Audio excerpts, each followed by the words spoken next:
Bonjour et bienvenue à votre émission d'actualité. Qu'en pensez-vous? On analyse l'actualité de la semaine. Cette semaine, avec moi, j'ai toujours un panéliste de renom, mais on a tapé fort cette semaine. J'ai M. Denis Trottier, politologue, ancien enseignant en sciences politiques, ancien député, maire-préfet. Bon, vous avez baroudé, comme on dit, à travers le monde politique. Bonjour, M. Trottier. Bonjour. Ça va bien? Très bien. Très bien. Particulièrement cette semaine, on va changer un peu la méthode. D'habitude, on commence tout le temps par les actualités régionales, mais il y a comme deux sujets qui s'imposaient totalement cette semaine à cause des attentats de Paris. On va parler donc, des attentats de Paris, mais aussi, on va relier ça avec une autre grande question qui est la question des réfugiés syriens, de l'immigration.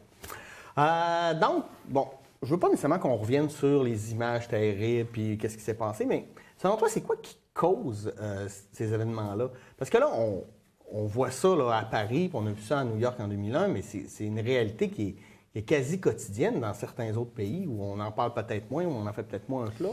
Ouais, c'est sûr que quand ça se produit dans le secteur occidental, ça devient, on pourrait dire, quelque chose de totalement inacceptable, mais c'est sûr que dans le quotidien des gens en Syrie ou dans certains autres pays, c'est régulier tout ça, là, puis avec beaucoup plus de morts. Puis entre autres, pourquoi est-ce que les gens quittent la Syrie? C'est parce qu'il y a des réels problèmes. Ces gens-là quittent parfois pour éviter la mort. Là. C'est pas juste, c'est pas parce qu'ils n'aiment pas la Syrie, là, c'est parce que là, ils veulent se sauver. Au contraire, ils préféraient probablement rester chez eux si c'était viable. Là. C'est évident que la majorité des gens, je pense, que souhaitent demeurer dans leur pays. Il n'y a personne qui quitte son pays. Surtout en laissant tout, là, puis ils ne peuvent pas vendre leur affaire. Souvent, ils se sont fait voler leur maison, etc. Ils ont tout perdu. Puis après ça aussi, c'est que refaire sa vie, c'est pas si facile que ça. Il n'y a personne qui quitte son pays de gaieté de cœur. Ça prend des raisons extrêmement importantes. Là. Surtout quand on voit la quantité de gens qui quittent, c'est parce que les problèmes sont réels. Là. Ces gens-là sont otages, on pourrait dire, à la fois. Puis c'est complexe, là. C'est pas juste une question de musulmans, non-musulmans. Il y a des dictateurs comme le dictateur de la Syrie qui, lui, tue plus de monde encore que les djihadistes. Là. Puis tu as les djihadistes qui profitent de ça, qui s'allient avec d'autres mondes pour essayer de renverser ces gouvernements-là puis de faire des gouvernements qui vont être encore pires que ceux qui sont là. Puis aussi, c'est qu'il y a toute une trame historique qu'on a oubliée, là, c'est que il y a peut-être 15-20 ans, oui, il y avait des dictateurs, mais il y avait quand même une certaine cohésion dans ces pays-là. Stabilité. Stabilité, je pense que c'est le mot. Et finalement, c'est que les Américains sont arrivés en disant, nous autres, là, on va enlever les dictatures, on va mettre en place des démocraties. Puis là, on a passé d'une dictature qui avait une stabilité à un état de chaos presque total. Ouais. Et là, il n'y a plus personne qui est capable de ramasser ça, comme on dit. Puis en plus aussi, c'est qu'on a fait des erreurs importantes. On a armé certains ennemis de nos ennemis qui sont rendus nos ennemis maintenant. Ouais. Tu sais, c'est clair. C'était plutôt, on a armé des amis, des amis qui faisaient qu'ils pouvaient lutter contre nos ennemis, mais là, ces amis-là se sont retournés contre nous autres. Puis en plus, ce qu'on voit, c'est que c'est démarré quand même modestement tout ça. Et là, on voit que ça prend de l'ampleur. Et là, présentement, les djihadistes ont des armes là, qui ont été données par les Américains aux forces de l'ordre irakiennes qui n'ont pas été capables de s'en occuper. Pas facile de sortir de ce merdier-là. Là. Non, c'est hyper complexe. Là. Puis on voyait, en tout cas, qu'il y avait justement que 85 selon une étude américaine, 85 des gens victimes du terrorisme sont des musulmans. Fait que c'est un peu drôle, des fois, le rapport qu'on peut avoir avec ça. Oui, puis il faut dire aussi que parmi les musulmans, là, une bonne partie, entre autres, des musulmans au Québec sont non-pratiquants, un peu comme les Québécois chrétiens ne sont pas très pratiquants. Puis en plus de ça, c'est qu'on a vu, entre autres, là, cette semaine, là, que les dirigeants... Puis c'est parce qu'aussi, c'est que l'islam, c'est plus compliqué que nous autres. Là. Il n'y a pas un pape là, comme nous autres puis qui peut dire « voici la vérité ». Voici ma vérité. Voici ma vérité, ouais, c'est ça. Là. Mais eux autres, c'est des imams qui peuvent s'improviser puis qui peuvent décider d'interpréter ça comme ils veulent. C'est pas mal plus compliqué. Mais là, il y a une espèce on pourrait dire, de conférence des imams qui ont envoyé une lettre circulaire dans chacune des mosquées de France pour dénoncer ces actes ignobles, puis en disant, nous autres, on ne peut pas accepter ça, c'est pas nous autres. Et je pense que tout le monde dénonce ça présentement, mais c'est l'œuvre aussi de gens qui sont malades à travers de ça. Là. Bon, il n'y a pas personne qui peut tuer au nom Pour de tuer, Dieu, tu sais, puis de tuer n'importe qui, n'importe quand, de tuer des totals innocents, sans que ces gens-là n'aient pas des problèmes assez sérieux à différents niveaux. Non, puis le recrutement se fait beaucoup dans des zones où souvent les gens n'ont rien à perdre. Quand tu regardes la naissance autant de Boko Haram ou de ce qui se passe au Kenya ou à l'État islamique, c'est souvent des gens appauvris, stigmatisés, mal éduqués. C'est que quand tu es dans une banlieue parisienne, puis que dans ton quartier, il y a un taux de chômage de 35 ou de 40 que tu t'aperçois que, dans le fond, tu vas passer ta vie sur l'aide sociale, pas parce que tu ne veux pas travailler, mais parce que soit que tu as une figure qui a l'air un peu arabe ou tu as un nom qui a une consonance arabe, puis qu'à ce moment-là, tu es bloqué partout. Là, toi, tu te dis, cette société-là, c'est de la merde, ça. Ouais. Tu sais, il y a des gens qui croyaient qu'en s'en venant en France puis il y a des gens qui sont nés, en France. La majorité des terroristes, là, c'était des Français, des Belges. C'est des vrais Français, là, tu sais, qui ne parlent même pas arabe, là. Puis ces gens-là qui sont écartés de la société, qui sont marginalisés, puis qui se disent, moi, j'ai pas d'avenir, bien, ça peut arriver que quand il arrive quelqu'un qui leur fait une belle chanson, puis qui leur dit, bien, tu trouves que la société n'est pas correcte, bien, révolte-toi, nous autres, on va t'aider. Puis là, nous autres, on te promet une société qui va être juste, une société qui n'aura pas de péché, etc. Bien, c'est tentant pour un certain nombre de jeunes d'embarquer là-dedans. Oui, bien, il faut que ce soit tentant, là, quand tu vas être prêt à te faire exploser. C'est comme moi, c'est toujours... Oui, ça aussi, c'est clair. Tu sais, ces gens-là, c'est les gens qui recrutent, c'est des manipulateurs qui sont très bons, là. Tu sais, c'est clair, il n'y a pas personne qui arrive en disant hey, t'aimerais-tu ça, tuer du monde? C'est le fun de tuer du monde. Ils utilisent la religion pour manipuler les gens, en fait. Oui, puis finalement aussi, réussir à mettre dans la tête des gens que l'acte qu'ils vont faire, c'est pas un acte criminel, c'est un acte salvateur, on pourrait dire, qui va sauver la planète. Puis que finalement, puis il faut dire aussi que dans la religion catholique, là, on a déjà fait ça aussi, nous autres. Là. Les croisés. On a les croisades, etc. Là, on a tué du monde au nom de Dieu. Là. Aujourd'hui, on s'épouvante de ça, on dénonce ça, mais la religion dans laquelle, en tout cas, la plupart du monde qui sont ici étaient, ou sont encore, c'est une religion qui a massacré passablement. Le plus grand génocide de l'histoire de l'humanité, c'est la religion catholique en Amérique du Sud. Oui, puis on a vu, ça s'est passé dans à peu près tous les pays. On a exterminé des gens qui ne pensaient pas comme la doctrine. Puis à l'intérieur de l'Église, quand il y avait quelqu'un qui voulait changer l'Église, on y réglait son cas, c'était pas long. Oui, c'est clair. Puis pourquoi Paris? Pourquoi on veut juste tuer? C'est pour semer la peur, pour un peu convaincre les gens, faire monter l'islamophobie, pour que finalement leur donner raison en disant regardez comment on vous maltraite d'un pays occidentaux, venez nous rejoindre. C'est un peu ça? Ou... c'est sûr que Paris, entre autres, parce que Paris, c'est connu mondialement. Est-ce qu'il y a une ville qui est plus connue que Paris sur la planète? Paris, c'est la destination touristique la plus importante au monde entier. C'est sûr que s'il se passe quelque chose, puis après ça, puis il y a beaucoup de médias qui sont là, c'est sûr que le fait de faire un attentat à Paris, probablement que veut dire que ça fait pas mal plus de bruit qu'à Addis Abeba ou au Caire, ou en tout cas dans un autre pays qui serait peut-être plus important pour ça.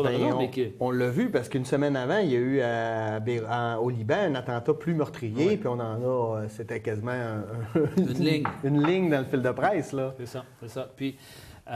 Puis aussi, c'est que je pense que c'est de vraiment de dire que les djihadistes sont rendus suffisamment puissants pour être capables d'attaquer directement dans le pays. Sauf que, je pense que là, ils ont fait un geste qui va se retourner contre eux autres. Parce que ces gens-là, ils sont appuyés par des gens. Là. Il y a des gens qui les appuient. Des gens qui achètent leur pétrole, il y a des gens qui les arment, il y a des gens qui font de l'argent avec ça. Là. Oui, puis là, ça va devenir de plus en plus difficile pour des alliés de ces gens-là de continuer de les supporter parce que la pression va devenir extrêmement importante. Là. Puis même aussi, les jeunes Français qui voulaient aller sauver le monde puis qui s'aperçoivent que peut-être que le beau-frère, leur petite sœur a été tuée dans cette affaire-là, totalement innocent, je pense que le recrutement va devenir plus difficile. Là. J'ai l'impression que là, ils ont comme franchi une étape qui va se revirer contre eux autres. Bien, puis ça me fait ça me fait venir à mon prochain point, parce qu'il y a une autre affaire que ça a créé, c'est de l'union entre les puissances. Ouais. Parce que la France reprochait, même à l'époque j'ai oublié le nom, là, de la Tchétchénie, reprochait aux Russes ce qu'ils faisaient. Puis ils reprochaient le régime, beaucoup de reproches envers le régime de Bachar al-Assad en Syrie, que les Russes appuyaient.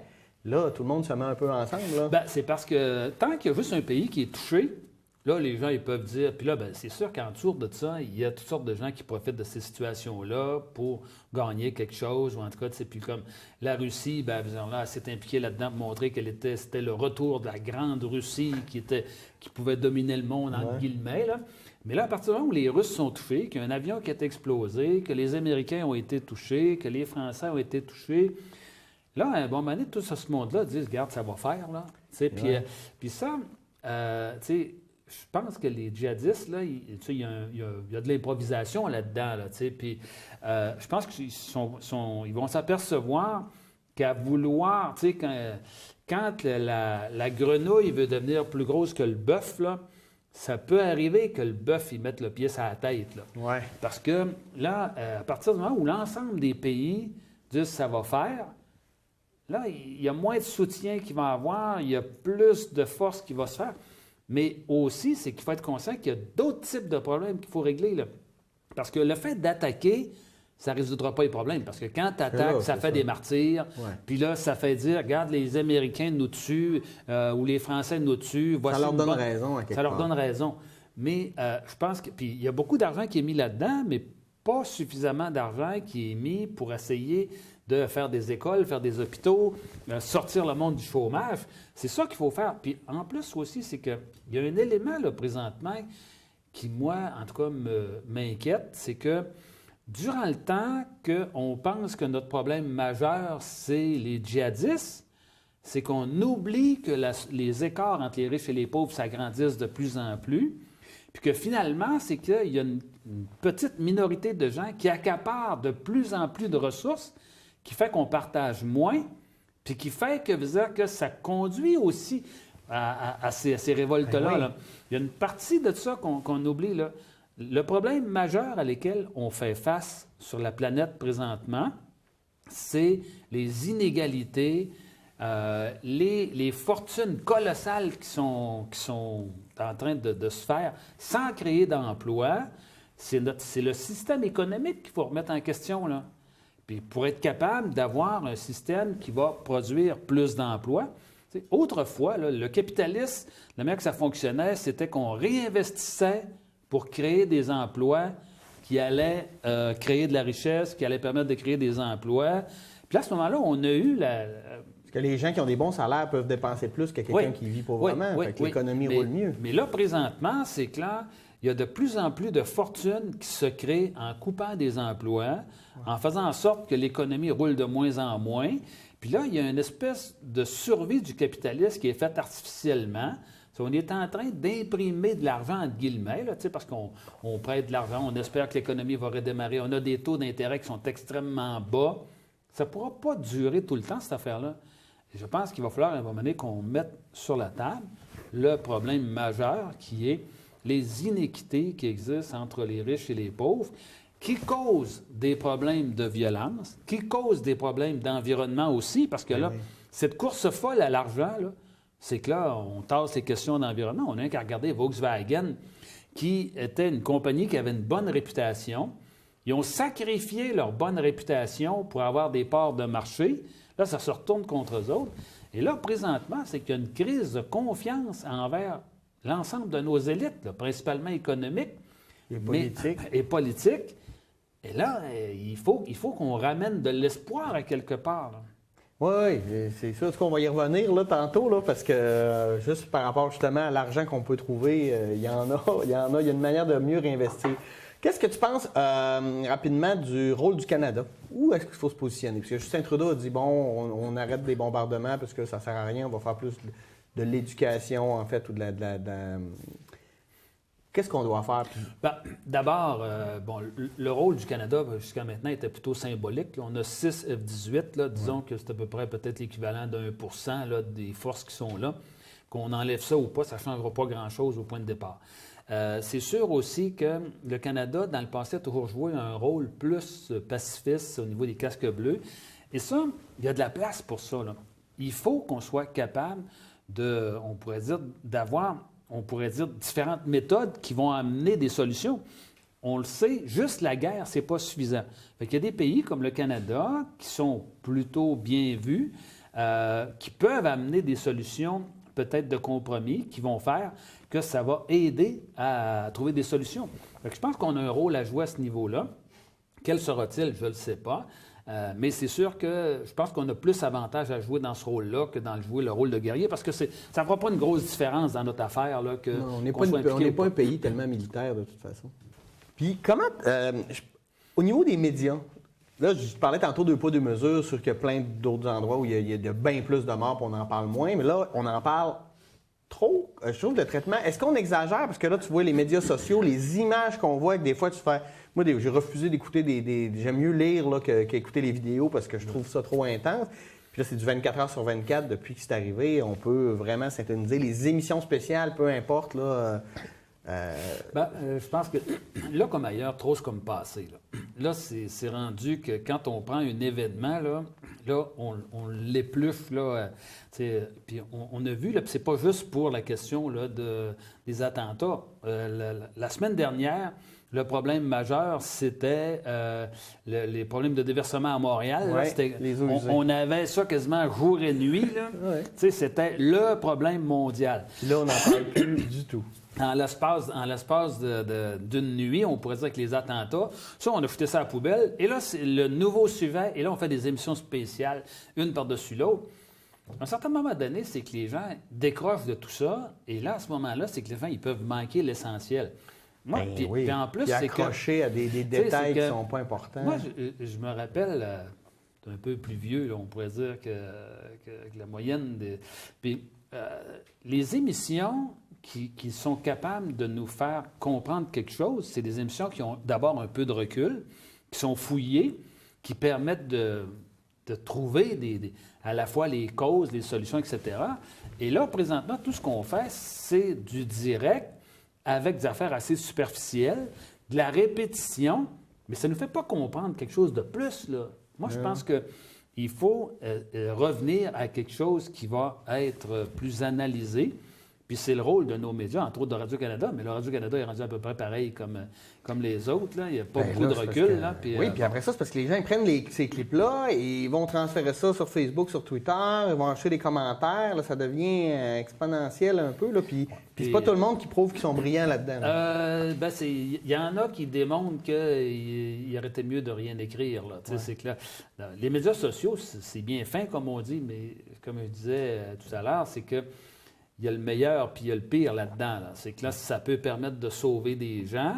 On l'a vu dans certains cas, là, puis, mais ça peut permettre aussi de démontrer qu'il y a certaines personnes là, qui n'ont pas la capacité d'avoir une grosse réflexion. Là, puis... Ça influence beaucoup quand même notre manière de penser. Là. Je donne un exemple bien simple. Quand on se rappelle la photo du petit garçon, du petit Syrien dans l'eau, là, tout le monde était prêt à tout avoir 25 réfugiés dans notre maison.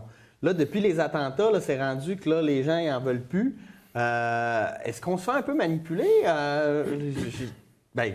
Sûrement oui. Là, d'abord, ce qui est un peu triste là-dedans, c'est que ça démontre qu'on est dans un monde de l'image. Ouais. C'est que là, tant qu'on a parlé de milliers de personnes qui étaient millions de personnes de réfugiés, ça ne touchait pas personne. Le fait qu'on voit un petit garçon, la face dans le sable, dans l'eau, là, tout notre côté émotif est venu nous chercher, là, et puis ça me rappelait un peu les premières images qu'on avait vues, les premières fois qu'on a vu des enfants qui mouraient de faim avec la grosse bedaine. Oui. Là, c'est au Biafra. Biafra, tu sais, c'est que là, bon. Mais le problème de ça, c'est que à force de marcher juste avec une certaine émotion, c'est que là, il y a des affaires qui nous touchent de moins en moins, là. Puis aussi, bien, c'est sûr qu'on est dans un monde dans lequel... on est très individualiste, fait que c'est plus dur d'aller nous toucher, là. Tu sais, si on dit, il y a des millions de personnes qui sont réfugiées, qui sont mal pris, qui vont passer l'hiver dans des tentes, bon, tu veux que ça me fasse. Non, c'est que là, il y a beaucoup de monde, là, que ça va être comme ça, mais... Mais si tu mets ces gens-là dans un appartement à 2 coins de rue de chez eux, on commence à... Mais ce que les gens ont oublié, c'est que on ne peut pas s'épanouir en s'occupant juste de notre nombril. On ne peut pas se réaliser comme humain en croyant qu'il y a juste le moi d'abord, tout de suite, moi seulement. Ça, une société, c'est que les gens qui font ça, à un certain moment donné, vont s'apercevoir du vide de leur vie. C'est clair. Puis là, il faut que les gens comprennent que si on a des projets collectifs, ça va être bon pour la société, mais ça va être bon pour nous autres aussi. Là, parce que dans un projet collectif, tout le monde en bénéficie. Puis si on pense que c'est juste le moi tout de suite, bien, c'est le retour de la loi de la jungle. Puis dans la loi de la jungle, il y a le roi de la jungle, mais il y en a un paquet là, qui sont bien tranquilles. Ça veut dire que là, tu sais, c'est comme à l'Auto-Québec. Il y a pas mal de monde qui arrête de billets, mais il n'y en a pas gros qui gagnent. Il y en a beaucoup plus qui perdent. Et ça, c'est essentiel. Là. Il faut être capable de revenir à l'idée que le collectif, c'est fondamental pour le bien-être de chacun. Puis ça, malheureusement, les médias ne contribuent pas beaucoup à ça parce qu'il y a une espèce de cynisme présentement qui existe dans les médias. Envers la politique. Envers la politique, envers l'économie. Envers tout. C'est pas compliqué. Une bonne nouvelle, là, ça ne marche pas. Là. C'est que là, tout est traité sous l'angle de la mauvaise nouvelle. Tu sais, c'est clair. Puis ça, là, c'est pas juste au Québec, malheureusement. Non. Mais il commence à avoir, on pourrait dire, certains qui s'aperçoivent que ça ne fonctionne pas. Entre autres, récemment, là, j'ai vu qu'en France, un groupe qui s'appelle Reporters de l'espoir. Okay. Ces gens-là, eux autres, c'est des journalistes qui se disent on a un rôle à jouer dans les solutions. Ils veulent contribuer à mettre sur la table des solutions. Et ça, j'ai l'impression que c'est une voie qu'on doit prendre parce que là, plus on va être cynique, moins les gens vont vouloir s'impliquer. Moins les gens vont vouloir s'impliquer, plus n'importe qui va faire n'importe quoi, n'importe comment. Qui va alimenter le cynisme. Ah oui. Là, on est d'une mauvaise roue qui tourne. C'est ça, là, on tourne du reculon, là, on recule au lieu d'avancer. Puis en parlant de solutions, on va arriver à mon dernier point par rapport à ça. Là, on a décidé, le gouvernement qui a été élu, le gouvernement Trudeau a décidé, on accueille 25 000 réfugiés d'ici à Noël. Ils ont l'air à y tenir. Là, les attentats arrivent. Là, les gens commencent à dire « Ah, on a-tu le temps? Ça va-tu être sécuritaire? » etc. Là, je lisais une autre étude américaine qui disait que sur 1,8 million de réfugiés qui ont reçu aux États-Unis depuis 2001, là-dessus, il y en a combien qui ont fait des actes terroristes? Sais-tu? 0. Non, mais au point de départ, ce qu'il faut que les gens sachent, là, c'est que les réfugiés qui vont arriver ici, c'est des réfugiés qui sont dans des camps de réfugiés depuis... Des fois depuis 4 ans. Ben oui, 6 mois, 1 an, 3 ans, 4 ans, ils prennent ceux que ça fait le plus longtemps. C'est pas vrai qu'il y a un djihadiste qui va rester 4 ans dans un camp de réfugiés, dans une petite tente à attendre là. Non, eux autres, là, ils sont pas là, eux autres. Là. Les gens qui sont là, c'est du monde mal pris, puis il n'y a pas de problème à les accueillir. Est-ce qu'il y en a là-dedans qui vont être moins fins que d'autres? Probablement. Nous autres, on a des moins fins. Ouais. Puis nous autres même, des fois, on est moins fins. Là. On n'est pas toujours fins. Là. Non. Ça fait que là, moi, je pense qu'il y a un réel problème. Nous autres, on est bien chanceux, là, par le hasard de la vie. On est venu au monde dans un pays riche, démocratique, avec toutes sortes de services, alors qu'il y en a d'autres qui sont venus à monde ailleurs. Si nous autres, on était ailleurs, là, puis que les gens disaient « Non, on ne veut pas vous accueillir », là, comment est-ce qu'on se sentirait? Là? On a un devoir de le faire. Est-ce que c'est trop vite ou pas assez vite? Ça, là, moi, je dis, le plus important, c'est de commencer. Okay. De commencer, on fait notre job, on fait rentrer du monde, puis si, mettons, le 31 décembre, il y en a 5 000 ou 10 000 ou 15 000, aucune importance. Puis, tu sais, moi, je veux dire, M. Trudeau, là, qui tient absolument que ce soit fait, il n'y a personne qui va lui reprocher qu'il n'en ait pas 25 000. Là. Tu sais, ça, surtout que 25 000 sur tout le tas de réfugiés, c'est même pas beaucoup. Non. 25 000, c'est une goutte d'eau par rapport aux millions. Il faut être conscient que nous autres, on ne résoudra pas le problème, mais au moins, on va pouvoir dire on fait notre part. Puis ça, on a un rôle à jouer fondamental là-dedans. Le problème majeur, c'est pas de les amener, c'est rendu ici. Qu'est-ce qu'on fait avec? Mettons, à quelle place qu'on les met? Comment est-ce qu'on fait pour qu'ils puissent apprendre le français? Comment est-ce qu'on fait? Ben oui, le travail, etc., l'école. Les soins de santé. Ça, c'est compliqué. C'est compliqué. Puis l'autre affaire, là, c'est qui paye tout ça? Ouais. Parce que là, c'est un engagement du premier ministre fédéral Mais là, si, mettons, son engagement n'est pas lié au chèque que ça coûte, puis que là, c'est les villes ou la province qui paye ça, ça ne marche pas, là. Fait que là, moi, je pense qu'il faudrait que le gouvernement fédéral mette le chèque sur la table, dire, on a pris des engagements, ça coûte environ tant, c'est nous autres qui payent, puis à ce moment-là, ça rassure tout le monde, puis tout le monde va faire sa job. Mais là, je comprends des maires, ou je comprends des ministres ou des députés qui ont certaines inquiétudes en disant, ouais, mais là, c'est beau, là, mais là, c'est qui paye ça? Bon, moi, je pense qu'il faut payer. Ça ne coûtera pas cher parce que ces gens-là, d'abord, là, ils arrivent ici, puis là, tout ce monde-là, d'abord, on choisit là, les meilleurs. Là. Oui. C'est que là, c'est pas un tirage au sort. Là. Ils ont eu des enquêtes, oui, c'est ça. Le Haut-Commissariat réfugié puis là, ce qu'on va choisir, c'est les gens qui ont le plus, mettons, de plus de scolarité, les gens souvent qui avaient des travails, des gens qui ont un peu d'argent. Parce que dans le fond, là, le monde qui se sauve, là, c'est les plus riches et les plus éduqués. Les plus pauvres sont restés là-bas, ils n'ont pas pu se sauver, ils n'ont pas pu payer les passeurs, etc. Fait que dans le fond, on reçoit la crème de ces pays-là. Puis ces gens-là nous arrivent ici, ils n'ont pas coûté une scène pour le système d'éducation, pas coûté une scène pour le système de santé. Ils sont prêts à travailler si on leur montre le français. C'est pas cher, ça, là. Non. Quand même que ça coûtera quelques milliers de dollars. Il en manque dans plein de niveaux, il manque de la main-d'œuvre en plus, là.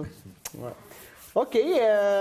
Donc, ça, c'est là-dessus. Pour le reste, on a parlé. Ben, tu sais, je veux pas te faire, mais tu sais, parce que, en tout cas, on a déjà parlé, mais les banderoles un peu haineuses, les pétitions, là, tu sais, je te fais. Des fois, on n'est pas fiers, mais j'ai l'impression que c'est des actes isolés. Mais là. bon, tu sais, dans toute société, nous autres, il y a 8 millions de personnes au Québec, là. Bon, la plupart du monde, d'après moi, sont corrects, sont fins, mais on a quelques-uns qui sont moins fins. Puis je pense que collectivement, ce qu'il faut qu'on puisse dire, c'est que nous autres, on croit que partager, on croit que d'aider nos voisins, ça fait partie de nos principes. Puis qu'on ne doit pas juste s'occuper de notre nombril. Puis que ça, tu sais, il y a des phrases là, qui sont un peu universelles puis qui sont un peu intemporelles. Là, c'est que là, donner, ça fait plus plaisir que recevoir. Il y a une satisfaction dans le fait d'avoir réalisé quelque chose, là, d'avoir aidé. C'est que là, quand tu donnes quelque chose, tu reçois quelque chose. Parce que là, tu es fier de toi. Là, nous autres, si on s'occupe juste de notre nombril, là, c'est pas fier. Bon, bien, on va revenir dans la région. Hier, au cercle de presse, il y avait le préfet Jean-Pierre Boivin, le maire de Montesquieu, Richard Rabach, qui était là. On a parlé, entre autres, du régime forestier. Je sais que tu es un spécialiste de la forêt, donc c'est pour ça que je veux t'en parler. Et en même temps, a sorti le nouveau plan de protection du caribou forestier que le ministère des Forêts veut établir. Là, ça n'a pas de l'air clair encore de comment ça va se passer. On parlait des berges aussi de l'Alcan, là. Oui, ils ont parlé. C'est le point d'après. Mais on va commencer par parler de la forêt. Ton point de vue là-dessus, est-ce que le régime forestier, là, est-ce que l'industrie forestière, c'est en péril là, en ce moment? Là? Bien, c'est sûr que c'est difficile présentement, là, quand même, qu'on dira. Depuis plusieurs années. Là, si c'était facile, probablement que veut dire que les actions de ces compagnies-là s'envoleraient, là, puis tout le monde voudrait en acheter, là, mais ça reste encore très difficile. Puis c'est sûr que moi, je pense qu'on a besoin d'un plan de développement forestier du 21e siècle avec des produits du 21e siècle. Le problème de ça, c'est que il y a deux problèmes. Il y a un problème à court terme, qu'à l'heure actuelle, c'est que c'est pas rentable, c'est pas très rentable là, de pouvoir exploiter la forêt. Fait qu'à ce moment-là, c'est que là, quand c'est pas très rentable, tu n'as pas beaucoup d'argent pour investir. Puis aussi, c'est que là, tu te dis, regarde, pourquoi j'investirais dans quelque chose que je ne suis pas sûr qu'il va marcher plus tard? Bon, le deuxième aspect, c'est que je pense que c'est pas facile aussi de faire des nouveaux produits. Tu sais, tout le monde dit qu'il faut transformer. Oui, ça fait... moi, j'ai entendu toute ma vie, j'ai entendu ça. Oui, tu sais, là, c'est la solution miraculeuse, facile. Mais moi, je connais plusieurs entreprises qui sont dans la transformation et qui ne trouvent pas ça facile, tu sais.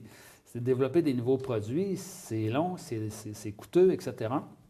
Puis je pense qu'il faudrait qu'on ait un plan qui amène des nouveaux amis là-dedans. Je vais vous donner un exemple de ce qui pourrait se faire. C'est qu'entre autres, moi, j'avais vu là, en Finlande une compagnie qui s'appelle UPL qui a décidé de devenir la compagnie la plus innovatrice au monde entier dans le monde forestier. Ils ont développé toutes sortes de produits, dont ils ont fait un auto en bois. c'est une espèce de... C'est pas du contreplaqué, là, c'est pas du vénir. C'est vraiment quelque chose là, qui est fait en fibre de bois. C'est très solide. Ça peut être recyclé, recyclable, etc.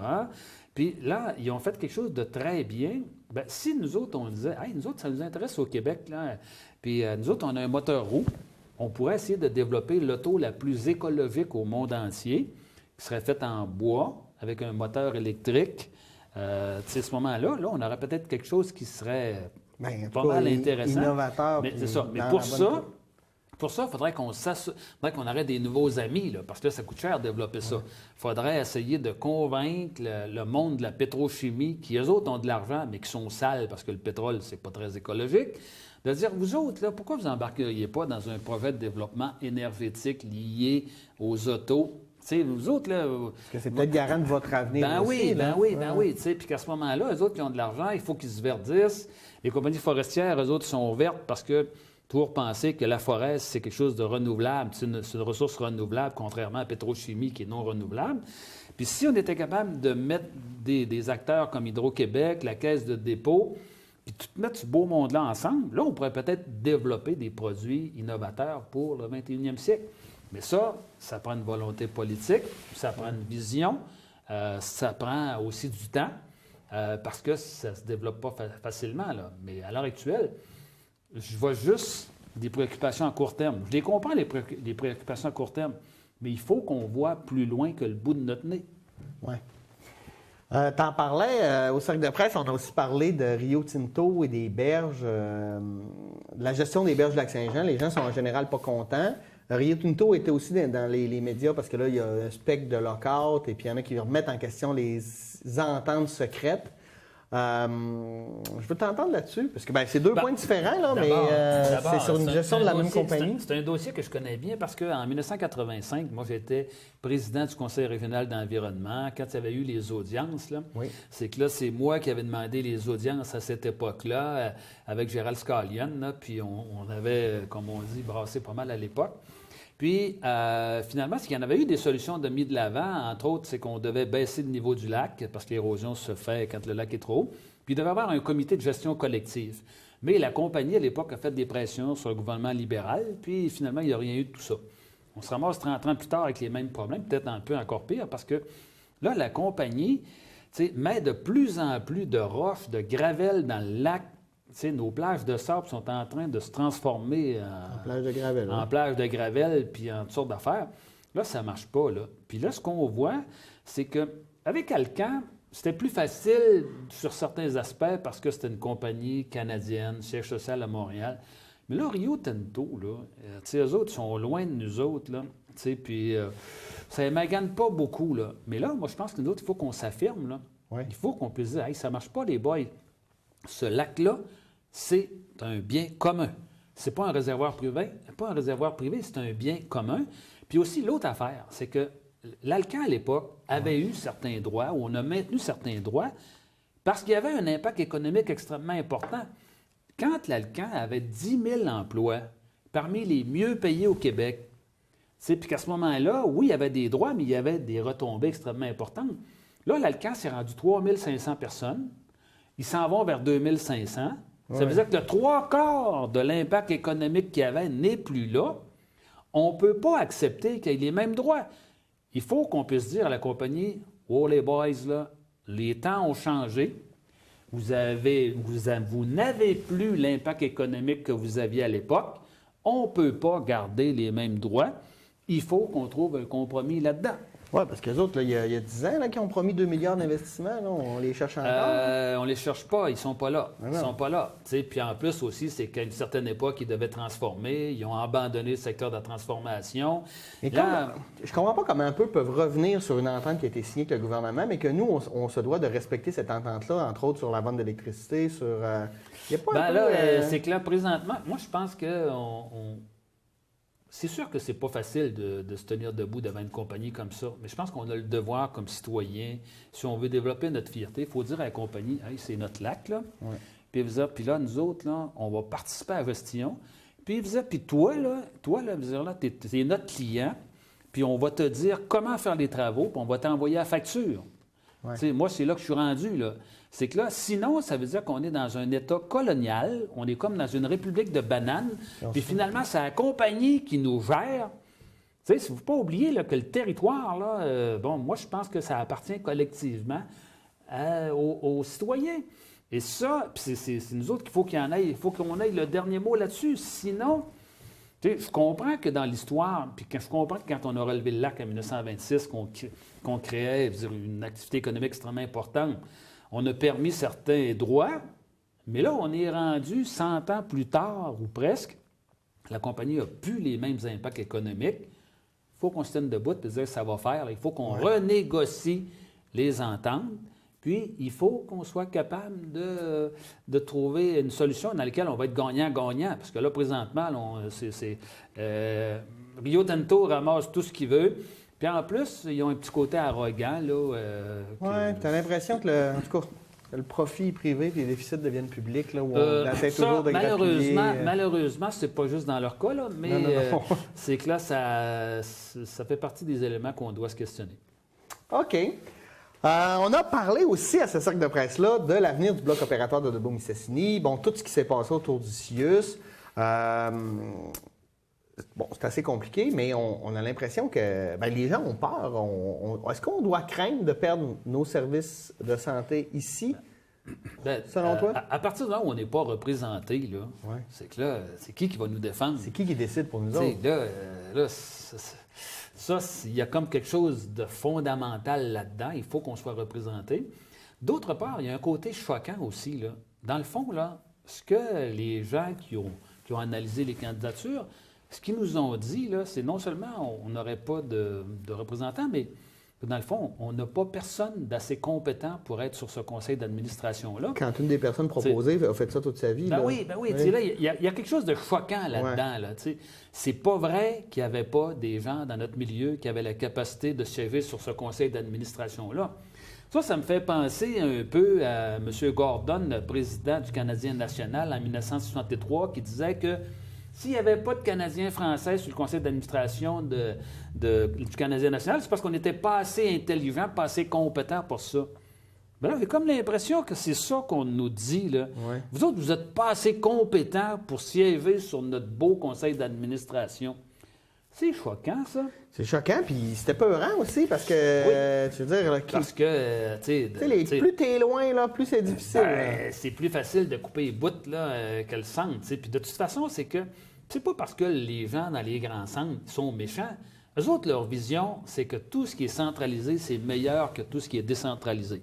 Mettons, à Chicoutimi, là, je suis certain qu'il y a beaucoup de monde qui pense que si on fermait les hôpitaux, où en gros, on faisait juste la base, là, les petites urgences, puis réparer, coudre le monde qui se sont coupés un bras, de faire de même, mais que les services principaux seraient à Chicoutimi, on aurait des bien meilleurs services, parce qu'on aurait des bien meilleurs équipements, on aurait des meilleurs spécialistes, puis tout le monde serait content. Mais ils ont oublié la réalité bien terre à terre, que pour un paquet de monde, là, quand tu es à Normandin, tu vas à Chicoutimi, c'est 2 heures. Là. C'est Québec-Montréal. Puis pour y aller régulièrement, on a d'excellents services ici. Là. Ah oui, puis de toute façon, c'est que là, ce système-là, il a déjà été essayé dans les années 60, c'était comme ça. Puis on a changé ça parce qu'on s'est aperçu que ça n'avait pas de bon sens. Puis, de toute façon, il faut avoir ce qu'on appelle les services de proximité. Puis je pense bien que les gens dans le secteur ne s'attendent pas qu'on va avoir des services ultra spécialisés, des cardiologues, etc. On peut comprendre qu'on ne peut pas tout avoir. Mais il faut qu'on ait un bloc opératoire qui a du bon sens, parce que si on n'a pas ça, ça veut dire que bientôt, le service d'obstétrique pour les femmes qui vont accoucher, ils vont dire, regarde, moi, je ne prends pas de chance d'accoucher ici parce qu'il n'y a pas de bloc opératoire. Là, maintenant, on va se ramasser un hôpital de plasteurs. Là. Mm-hmm. Bon, là, ça ne fait pas ça. Moi, je pense que c'est fondamental. Puis, ce qui est curieux, puis là, c'est sûr que là, moi, peut-être je suis mal placé pour dire ça, mais peut-être que je suis bien placé. Mais notre député, là, qu'est-ce qu'il fait là-dedans? Là? Moi, je peux vous dire que si j'avais été encore député, là, les journalistes m'auraient mis le micro en dessous du nez puis auraient dit « Hey, monsieur le député, qu'est-ce que vous faites avec ça? Là? Pas d'allure, là, changez ça. » Puis lui, en plus, ça serait facile pour lui de changer ça. Un petit téléphone, là, puis dire « Hey, là, ça c'est un médecin, lui, hein? C'est un médecin. Mais je pense qu'il est très rationnel, mais je pense qu'il n'y a pas beaucoup d'écoute.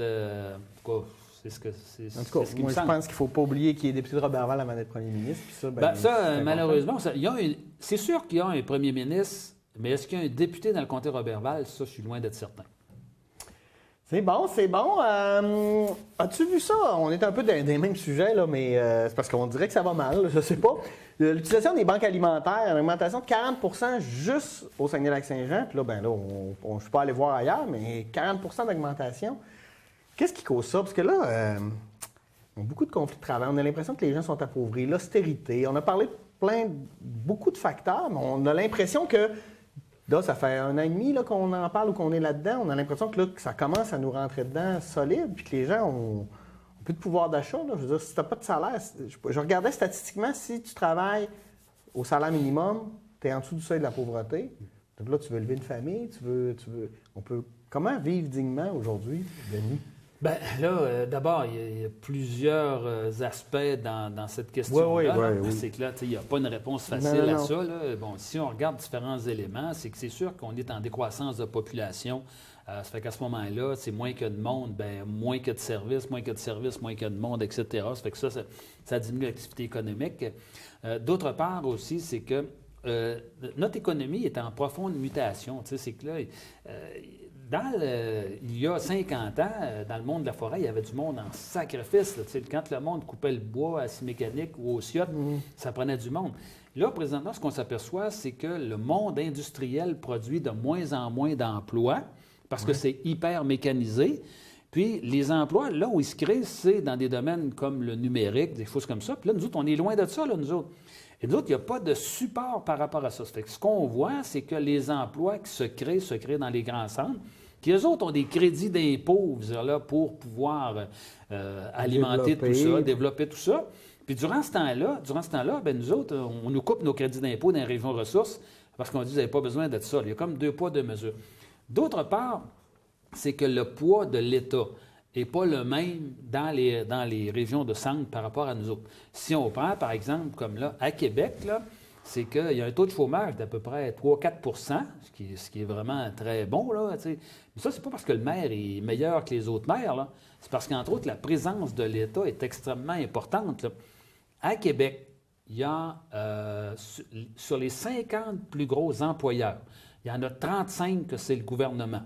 Ouais. Sur ces 50 plus gros employeurs-là, emploient à peu près 140 000 personnes.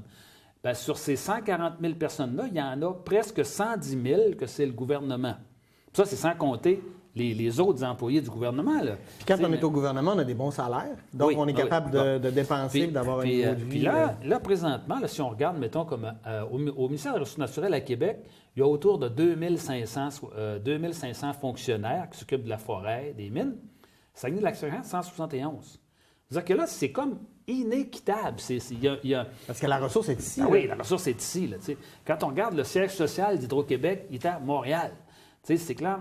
Moi, je pense qu'il faut que nous, on revendique la décentralisation de ces emplois-là, parce que là, présentement, c'est nous autres qui fait vivre une partie, je veux dire là, des gens de Québec.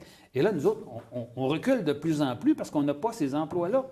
Puis là, nous autres, là, c'est clair, dans les usines, il va y avoir de moins en moins de monde. On le sait. Regardez l'usine à Dolbeau, l'ancienne usine Domtar qu'on appelait quand j'étais jeune. Là, bien, il y avait 650 employés. Là, on est autour de 125 à peu près. C'est la même usine, mais il n'y a presque plus d'employés. La même chose dans les scieries. De manière générale, on a tendance à diminuer. Puis ça fait partie de la game. Puis si les entreprises ne se modernisent pas, ils ne sont pas capables de faire face à la concurrence. Fait que là, nous autres, il faut qu'on développe d'autres secteurs. Bon, il faut qu'on ait des nouveaux produits. Il faut qu'on prenne plus de responsabilités. Il faut que les MRC aient plus de pouvoir sur la gestion de la forêt. Il faut que, tu sais, dans le fond, c'est qu'il faut qu'on ait notre part, ce qu'on n'a pas présentement. Oui, parce que l'économie a changé. Là. Avant, c'était la grosse usine qui était comme le sauveur, là, le messie dans le village. Mais aujourd'hui, ça a changé beaucoup. Là, puis, le réinvestissement aussi ne revient pas. Puis, en tout cas, je veux t'amener de là d'un point à l'autre, de dire, oui, justement, les gens qui travaillent au gouvernement, c'est des salariés. Les gens qui sont à l'usine, c'est des bons salariés. Qui sont à l'hôpital, c'est des bons salariés. Mais eux permettent de construire des maisons, d'acheter, de faire rouler l'économie locale. Qu'est-ce que tu penses, parce que tu es aussi un ancien enseignant, là, on est en négociation pour que ces gens-là puissent garder, parce que leur revendication, une d'entre autres, c'est de pouvoir garder un pouvoir d'achat, puis une qualité de vie, une dignité de vie, en fait. Puis ils se font taper sur la tête quand même pas mal, et par le gouvernement et par certains milieux. Là. D'abord, il y a quelque chose qui ne fonctionne pas là-dedans. Puis sans dire que les syndicats sont parfaits, il faut être conscient que les syndicats ont beaucoup aidé à l'amélioration de la situation économique du Québec, soit par le biais des fonds de solidarité. Puis aussi, ont revendiqué des choses comme les garderies, salaire minimum, des affaires comme ça. Puis, tu sais, présentement, là, c'est que il y a des gens qui ne savent peut-être pas, là, mais c'est plus payant dans plusieurs secteurs, dans l'entreprise privée qu'au gouvernement. Tu sais, ma fille partie du gouvernement à travailler au ministère des Finances, puis elle s'en allait de Desjardins, compte beaucoup plus cher chez Desjardins qu'au ministère des Finances. C'est que là, il y a un problème. Et là, quand les gens se font offrir moins que l'inflation, ça veut dire que dans le fond, on se fait offrir de baisser de salaire. Qui peut accepter ça? Puis comment on va faire pour recruter les meilleures personnes là-dedans si c'est plus intéressant? Puis en plus aussi, ce que j'aime pas dans ce discours-là, c'est que là, c'est un peu comme si les employés de l'État, c'était des méchants, c'était des paresseux. On oublie que ces gens-là sont au service de l'État. Oui, il y en a probablement qui sont moins bons que d'autres. Mais c'est comme dans toute entreprise. Comme dans toute entreprise. Là. Mais il ne faut pas oublier que ces gens-là, ils nous soignent, ils nous éduquent. Puis il faut qu'on se rende compte que ces gens-là sont essentiels au développement de notre pays. Si on les méprise, puis si on dit, ben, tu sais, avant ça, il y avait des discours, mettons, faisons payer les riches, là, c'est faisons payer les syndiqués. Ouais. Ça marche pas, là. Les gens ne se rendent pas compte que le fait d'enlever certains avantages des syndiqués, ça ne les en donnera pas plus, là. On fait juste baisser le niveau. On nivelle vers le bas. On nivelle vers le bas, puis de moins en moins, les gens vont avoir des bonnes conditions. Et là, ce qu'on est en train de faire, c'est qu'on est en train d'éliminer la classe moyenne. Là. Là, dans le fond, c'est qu'on dit qu'il faut aller à sous-traitant, etc. Pas mauvais, des fois, à sous-traitant. Mais là, si tout le monde se ramasse proche du salaire minimum, là, puis qu'il n'y a plus d'emplois qui permettent d'avoir une maison qui a du bon sens, puis d'envoyer... C'est ce que je disais, c'est l'économie, parce qu'on ne sera plus capable de faire des grosses épiceries, on ne sera plus capable de s'acheter des maisons, des gros véhicules, etc. Je veux dire, ça devient difficile. Il ne faut pas oublier aussi que c'est des emplois de première ligne. Tu sais, la santé, après ça, voyons, tu sais, je veux dire, peu importe le métier que tu vas faire et le statut que ça va avoir, là, ça va toujours être des enseignants qui te l'ont montré. Là. C'est tellement un métier important. Si on regarde l'enseignement, là, c'est que si, entre guillemets, on décourage le monde d'aller là-dedans, puis qu'il y a de moins en moins de monde intéressant qui sont dans ça, quelle sorte de société on va former? On a besoin des meilleurs professeurs pour faire la meilleure éducation. On a besoin des meilleures infirmières pour faire la meilleure... Puis aussi, l'autre affaire qui me choque, là, c'est que comment ça se fait qu'avec les médecins, on a de l'argent, on leur donne des augmentations sur plusieurs années de 30 quelques %. Avec Bombardier, on a de l'argent. Avec de l'argent, oui, avec Bombardier. Puis ça, c'est en ville, ça. Ouais. Ça, là, 1 milliard Bombardier. Puis là, quand on arrive, mettons, pour d'autres gens ou d'autres secteurs, il n'y a pas d'argent. Si tout le monde était traité de la même façon, je dirais c'est correct. Puis, puis les médecins, je n'ai rien contre les médecins, ils sauvent des vies, etc. Mais il faut être conscient que les médecins au Québec font partie de ceux qui gagnent le plus cher au monde entier. Ils sont dans la catégorie là, des 5 meilleurs au monde entier. Ce n'est pas les plus pauvres. Là, puis là, il n'y en a pas beaucoup. En France, les médecins gagnent beaucoup moins cher qu'au Québec, puis en Allemagne, la même chose, puis etc. Puis ils font des services pareils. Oui.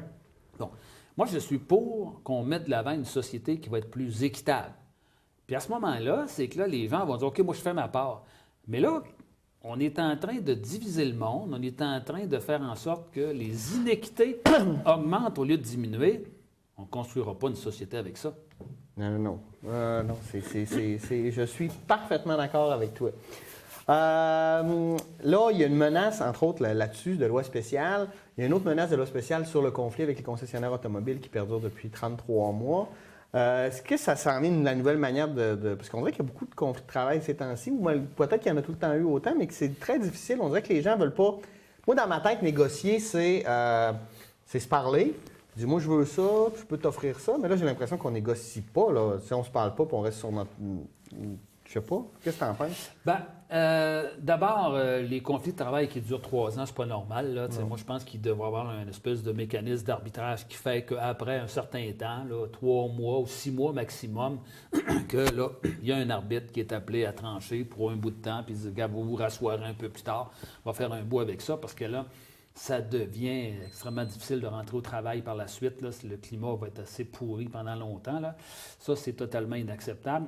D'autre part, est-ce que, tu sais, dans l'histoire de l'humanité, il y a eu des manifestations de désaccord beaucoup plus importantes qu'aujourd'hui. Aujourd'hui, les syndicats sont extrêmement civilisés là, par rapport à ce qu'il y avait avant. Il faut être conscient qu'il y a déjà eu des morts là, dans des manifestations. Puis aussi, si les gens ne s'étaient pas tenus debout à une certaine époque, on n'aurait pas les conditions qu'on a à l'heure actuelle. C'est que là, si tu ne tiens pas debout, tu n'obtiens rien. Là. C'est que là, ça, des fois, les gens ont l'impression là, que tout ce qu'on a, ça a toujours été là. Non, ça n'a pas tombé du ciel. Puis ça peut reculer aussi. Là. On le voit là, dans certains cas. Oui, on l'a vu dans plusieurs pays. Hey, on va parler d'une bonne nouvelle. Économusée de la confiturière Bleuet Sauvage Albanel. C'est le fun qu'on mette en valeur, de mettre en valeur nos produits. Puis dans le coin, je suis content, sur Albanel. Souvent, on parle de décentralisation, mais des fois, c'est le fun aussi. Là, ça nous oblige à aller dans des petits villages parce qu'on a tellement des beaux villages autour ici. Es-tu allé? Es-tu passé voir? Non, mais j'ai vu les reportages. J'ai rencontré le responsable des écomusées par hasard dans une rencontre là, dernièrement.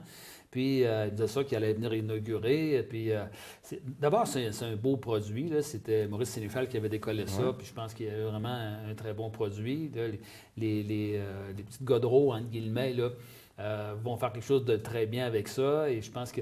Puis, je pense que tous ces produits-là sont appelés à se développer. Il y a toutes sortes... Moi, ma mère, elle disait, quand ça arrive au bout, ça revire.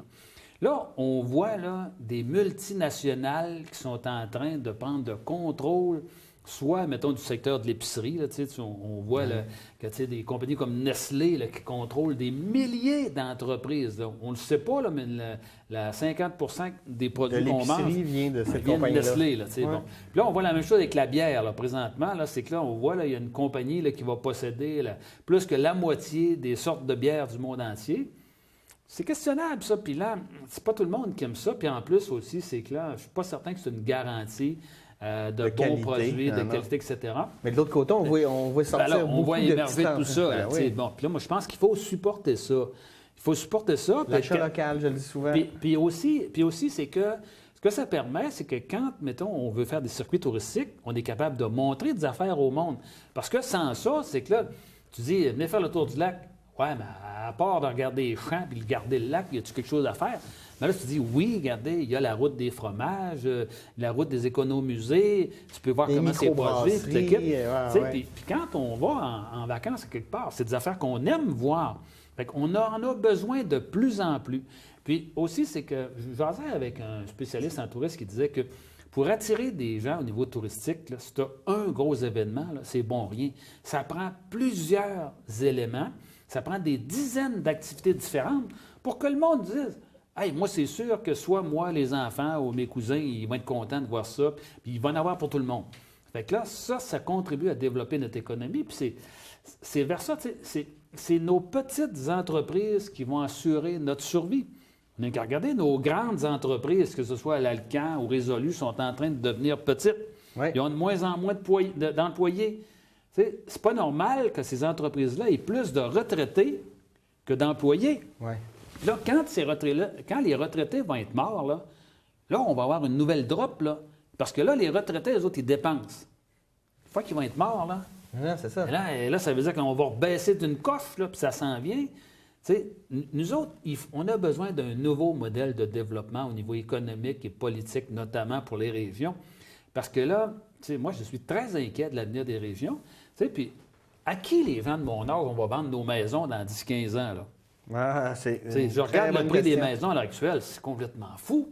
Les maisons se donnent dans 10-15 ans. Est-ce qu'il va falloir qu'on paye pour les vendre? Non, mais je regarde ça froidement. Oui, là. mais tu as parfaitement raison. Il y a des inquiétudes. Puis là, présentement, je pense qu'il y a beaucoup de monde qui le sentent, mais tout le monde espère qu'il y a quelqu'un à quelque part qui va faire quelque chose, mais... Il faut poser des gestes. Moi, je pense que dans le quotidien, si on pense tout le temps à achat local, on va tellement stimuler notre économie locale C'est hyper important. Moi, je dis toujours que le plus petit des gestes vaut la peine d'être posé.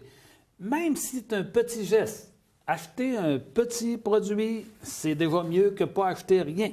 Ouais. Puis ramasser un papier à terre, c'est mieux que de sacrer contre les pollueurs.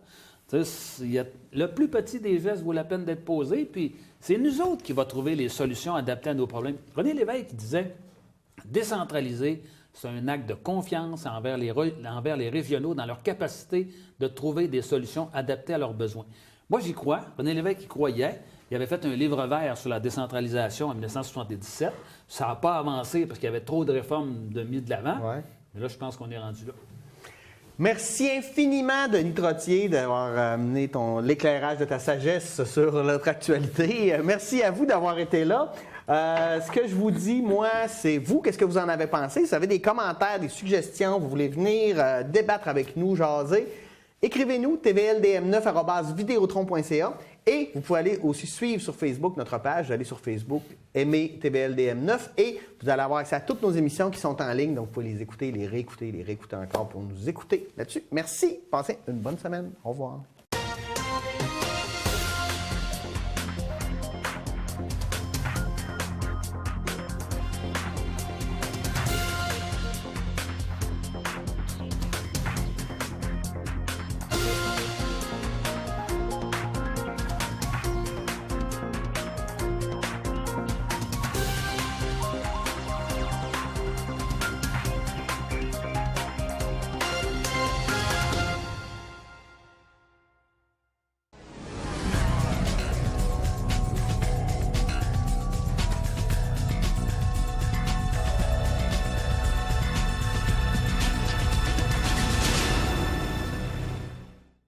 Mon meilleur souvenir de l'opération Nez Rouge, on a été chercher 3 filles à leur appartement, puis le party était vraiment poigné là-bas.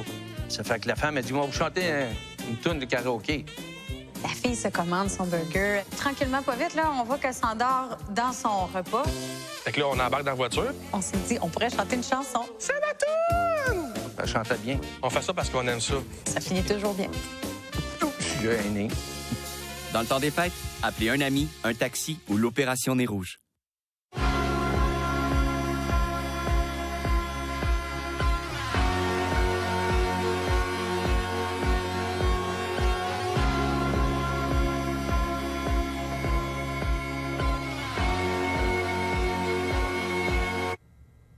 T'es encore en retard. T'es congédié.